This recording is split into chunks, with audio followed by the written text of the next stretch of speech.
आज की वीडियो में हम चालक, अचालक, अर्धचालक के बारे में जानेंगे। चालक का मतलब जिसमें करंट आसानी से फ्लो हो सके, बहे, उसको चालक कहेंगे। अर्धचालक का मतलब जिसमें करंट बिल्कुल भी ना दौड़े, और अर्धचालक का मतलब जिसमें करंट दौड़ भी सकता है और नहीं भी दौड़ सकता है, दोनों की वो प्रॉपर्टी रखता है। तो जैसे चांदी, तांबा और एल्युमिनियम ये चालक की कैटेगरी में है, और अचालक जैसे लकड़ी और कांच, इसमें बिल्कुल भी करंट नहीं दौड़ता है। अर्धचालक जैसे कार्बन और सल्फर, इनमें करंट दौड़ भी सकता है और नहीं भी दौड़ सकता है। तो आखिर हम जानते हैं कि ये करंट दौड़ने की प्रक्रिया होती कैसे है। तो इसके लिए हम पहले सबसे जानेंगे कि मुक्त इलेक्ट्रॉन क्या होते हैं। तो ऐसे परमाणु जिनके बाहरी इलेक्ट्रॉन को आसानी से निकाला जा सके तो उनको मुक्त इलेक्ट्रॉन कहते हैं। जैसे यहाँ पर देखिए कि ये एक परमाणु है और इसके बाहरी कक्षा में एक इलेक्ट्रॉन है और ये आसानी से यहाँ से निकल सकता है। तो जो आसानी से निकल रहा है इलेक्ट्रॉन, इसी को हम मुक्त इलेक्ट्रॉन कहते हैं।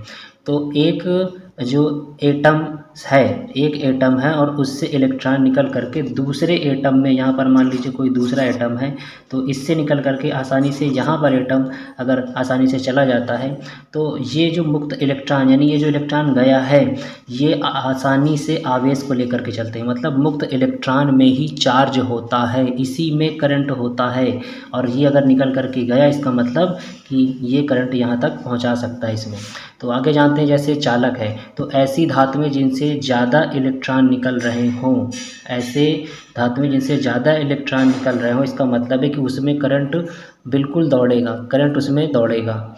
अचालक उनको कहते हैं कि जिनमें जो मुक्त इलेक्ट्रॉन है वो नहीं है, यानी उसमें करंट नहीं दौड़ेगा। वहीं पर अर्धचालक की बात करें तो ऐसे पदार्थ को कहते हैं जिनसे मुक्त इलेक्ट्रॉन ना तो ज़्यादा निकले ना ही तो कम निकले, यानी उसमें दोनों की प्रॉपर्टी है कि वो कम निकाल रहा है, ज़्यादा नहीं निकाल रहा है। तो जो बीच के कैटेगरी में आता है उनको अर्धचालक कहते हैं।